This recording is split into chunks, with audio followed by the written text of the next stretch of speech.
Nous vous faisons lecture du communiqué du Conseil des ministres qui s'est réuni aujourd'hui donc au Palais de la République à Ramdo. Bonsoir. Bonsoir Ibrahima, bonsoir. Le Conseil des ministres s'est tenu ce mercredi 24 avril 2024 au Palais de la République sous la présidence du chef de l'État, son Excellence M. Bassirou Diomaye Diakhar Faye. À l'entame de sa communication, le président de la République a rappelé que la lutte contre la cherté du coût de la vie reste une priorité de l'action gouvernementale. Le chef de l'État a constaté la dérégulation des marchés des produits et services de grande consommation en termes d'approvisionnement, de stock et de prix. Dans ce lot, il a attiré toute l'attention du Conseil sur la situation des denrées de première nécessité. Aussi indique-t-il les prix homologués en gros et surtout en détail du riz, du sucre, de l'huile, de la farine, du lait et du pain notamment, doivent faire l'objet d'une surveillance particulière et permanente de la part du gouvernement et des services compétents de l'État. Le président de la République a en outre rappelé au Conseil la forte préoccupation de ses concitoyens concernant la baisse et la régulation des coûts des loyers et les facilitations pour l'accès à un logement décent. Le chef de l'État a dès lors donné des instructions au Premier ministre, au ministre en charge du commerce et de l'industrie, des finances et du budget et de l'agriculture de lui proposer, avant le 15 mai 2024, un plan d'urgence opérationnel de lutte contre la vie chère, assorti de mesures hardies de baisse des prix des denrées de consommation courante, ainsi que de certains services essentiels. Le président de la République a, dans cette perspective, souligné la nécessité d'impliquer les associations de consommateurs, les industriels et les opérateurs économiques en vue de bâtir des consensus durables dans l'application effective de nouvelles mesures visant l'allègement du coût de la vie pour les ménages. Il a, en outre, insisté sur l'impératif d'assurer le contrôle permanent des prix sur le terrain et la maîtrise de toute velléité de spéculation, notamment à l'approche des grandes fêtes et événements religieux. Le chef de l'État a, à ce titre, demandé au Premier ministre de mettre en place à la primature un dispositif d'alerte précoce et de suivi des prix et approvisionnement du pays en produits et denrées essentielles. Le président de la République est également revenu sur l'impérieuse nécessité d'assurer un suivi permanent de l'évolution des coûts des loyers, baux à usage d'habitation et commercial, à Dakar et dans les capitales départementales. Le chef de l'État a, au demeurant, invité le ministre de l'Industrie et du Commerce à veiller à la transformation du commerce intérieur, qui passe par la modernisation du commerce de proximité, en l'occurrence les boutiques de quartier, et le développement de stratégies innovantes et efficaces de promotion de la consommation des produits de nos terroirs. Le président de la République, après avoir analysé la conjoncture économique internationale actuelle et ses impacts sur la vie nationale, a invité le gouvernement à engager, dès la prochaine campagne de production agricole, la mise en œuvre de la doctrine de souveraineté alimentaire, DSA, en cohérence avec la nouvelle politique d'industrialisation, de valorisation et de consommation de produits locaux. Le chef de l'État a ainsi demandé au Premier ministre de superviser la nouvelle vision volontariste, endogène et consolidée de nos politiques publiques, dont l'objectif est d'atténuer de manière significative la cherté du coût de la vie et de soutenir durablement l'amélioration du pouvoir d'achat des populations par l'accès à des denrées et produits courants de qualité et à des prix accessibles. Le président de la République a d'ailleurs, sous ce chapitre, donné des instructions au Premier ministre pour accentuer les réformes visant l'amélioration de la concurrence dans ces différents secteurs d'activité et la préservation soutenue des droits des consommateurs. Ensuite, le chef de l'État a beaucoup insisté sur la formation professionnelle et technique, ainsi que l'emploi des jeunes qui demeure, selon lui, des priorités nationales. À ce sujet, il a demandé au Premier ministre de prendre les mesures idoines visant à mutualiser et optimiser les ressources et interventions de toutes les structures publiques de soutien et de promotion de la formation professionnelle, de l'entrepreneuriat et de l'emploi des jeunes. Il a à cet égard demandé d'harmoniser les bases de données sectorielles relatives aux demandes et offres d'emploi. Le chef de l'État a demandé au Premier ministre et au ministre en charge des Finances, de la formation professionnelle, de l'enseignement supérieur et du travail de procéder dans les meilleurs délais à une revue de l'écosystème des structures, moyens d'intervention et offres de formation professionnelle et technique en vue d'améliorer l'allocation des ressources destinées aux cibles de la formation professionnelle et technique. Il a, sur ce point, indiqué l'urgence d'implémenter à la primature un système de suivi des politiques de promotion de l'emploi des jeunes et de veiller à l'insertion professionnelle rapide des jeunes diplômés de l'enseignement en français et en arabe. Le président de la République a également demandé au Premier ministre de veiller à la territorialisation des politiques de formation professionnelle et technique et d'emploi des jeunes. Le chef de l'État a par ailleurs demandé au gouvernement d'engager avec les partenaires sociaux, les centrales syndicales, des travailleurs et le patronat, des concertations régulières pour une trêve sociale. Il a souligné la nécessité de procéder à l'actualisation consensuelle du Code du travail et de la Convention nationale État-employeur. Il a aussi appelé à la tenue, après le 1er mai, de la conférence sociale autour du thème majeur de l'employabilité et l'emploi des jeunes. Le président de la République a, dans le même élan, informé le Conseil des audiences qu'il a accordé le mardi 24 avril 2024 aux responsables des centrales syndicales les plus représentatives et aux dirigeants des organisations du patronat dans le cadre des concertations pour la consolidation de la stabilité sociale et des efforts collectifs de lutte contre la vie chère, la relance de l'économie nationale et la création d'emplois pour les jeunes. Le chef de l'État a aussi demandé au Premier ministre d'assurer avec chaque ministre concerné la coordination du suivi permanent de la prise en charge des doléances et recommandations des partenaires sociaux, centrales syndicales et organisations patronales. Le président de la République s'est également dit particulièrement soucieux du renforcement de la réconciliation nationale. Celle-ci passe, à son avis, par la justice dans le traitement adéquat des cas des victimes des événements de janvier 2021 à février 2024, notamment les familles endeuillées et les blessés. À cet effet, le chef de l'État a demandé au Premier ministre de mettre en place une commission d'indemnisation des victimes des événements de janvier 2021 à février 2024. Ladite commission, indique-t-il, devra s'atteler dans les meilleurs délais à identifier les victimes et procéder à l'évaluation des préjudices subis, ainsi qu'à la prise en charge effective des blessés en cours de traitement. En outre, le Premier ministre devra faire,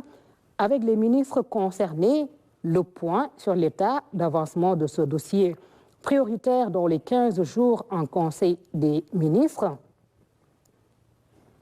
Au titre de son agenda diplomatique, le président de la République est revenu sur ses visites de travail et d'amitié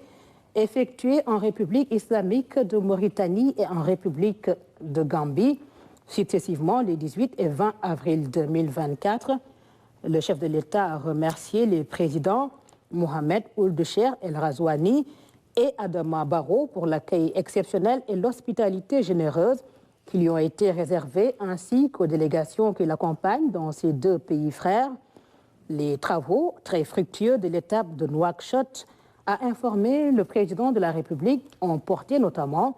sur le renforcement de la coopération en matière de défense et de sécurité à la frontière face aux menaces transversales que sont le terrorisme, la criminalité transnationale organisée, le trafic international de drogue et d'êtres humains, ainsi que la migration irrégulière. la redynamisation de la coopération en matière de pêche. À cet effet, le président Razouani a assuré que son pays est disposé à partager les ressources halieutiques et prôner un échange d'expériences en matière de gestion de ces ressources.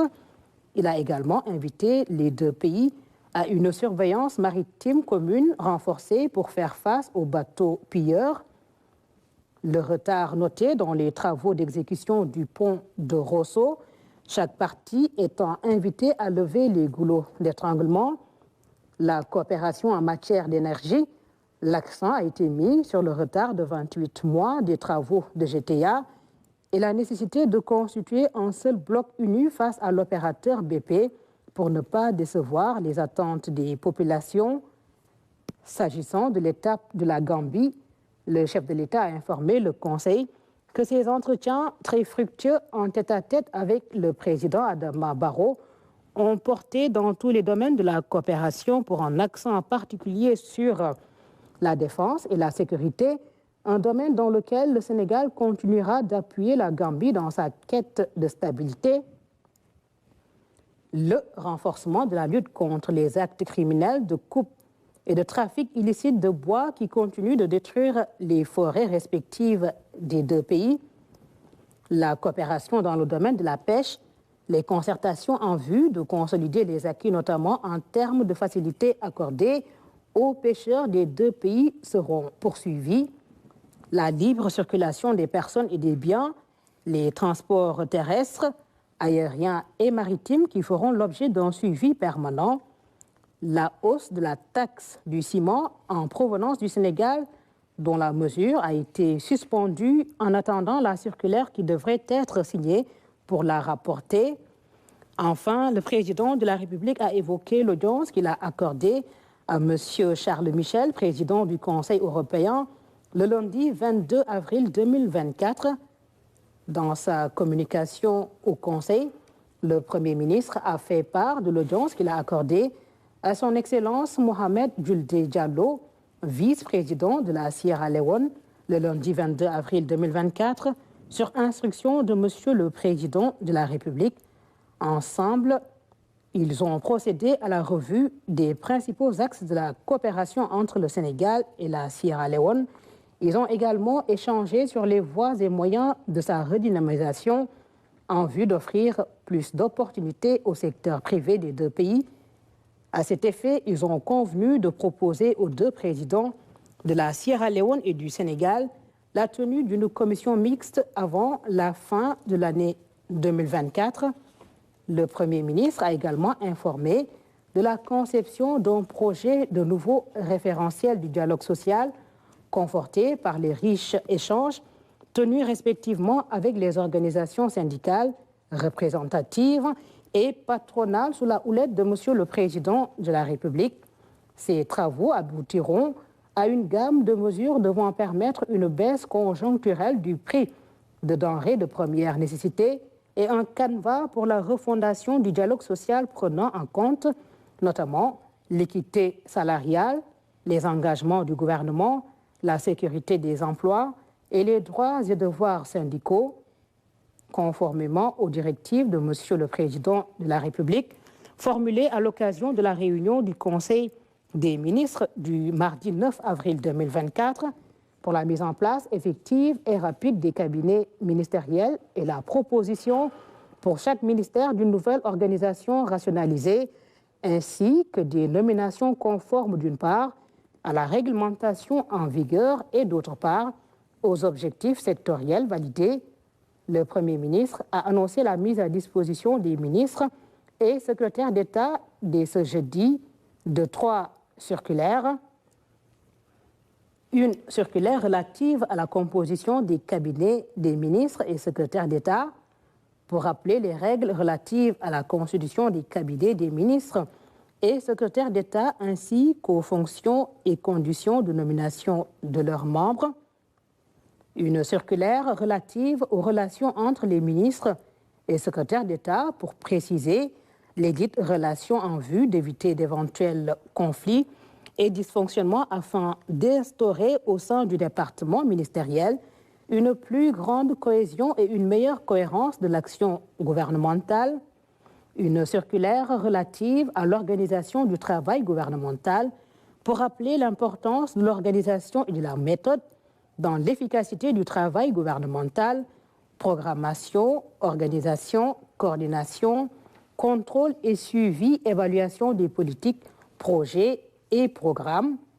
Le Premier ministre a par ailleurs fait part de l'élaboration du plan d'action gouvernementale avec un canevas qui sera mis à la disposition de chaque ministère par circulaire.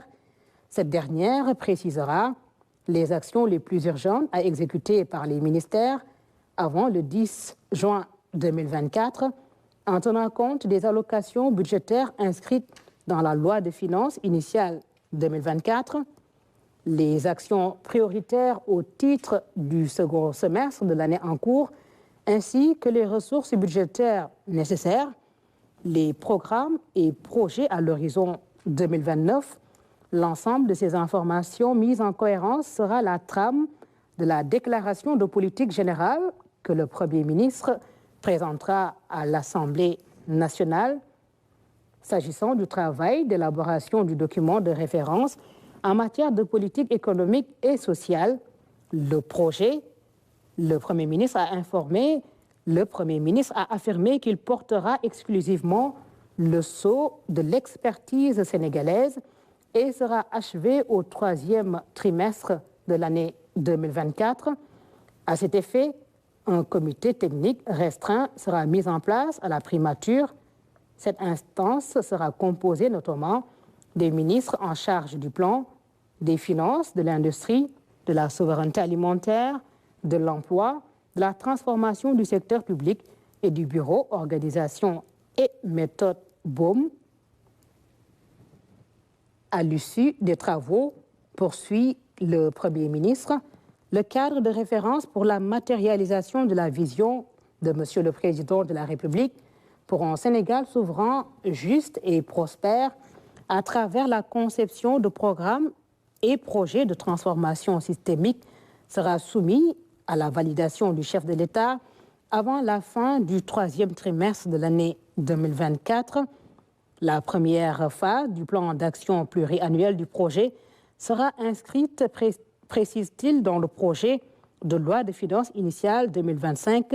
qui sera soumis à l'approbation de l'Assemblée nationale au début du mois d'octobre prochain.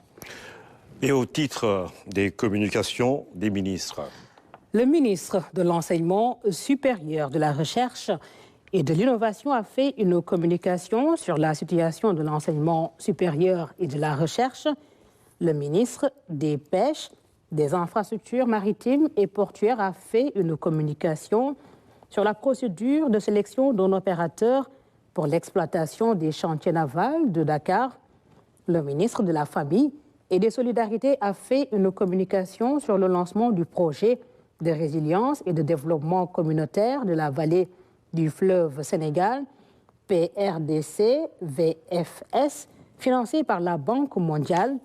Le ministre de la Jeunesse, des Sports et de la Culture a fait une communication sur la mise en vente publique aux enchères de la bibliothèque du président Léopold Sédar Senghor en France. Le ministre de l'Agriculture, de la Souveraineté alimentaire et de l'Élevage a fait une communication sur la préparation de la Tabaski 2024,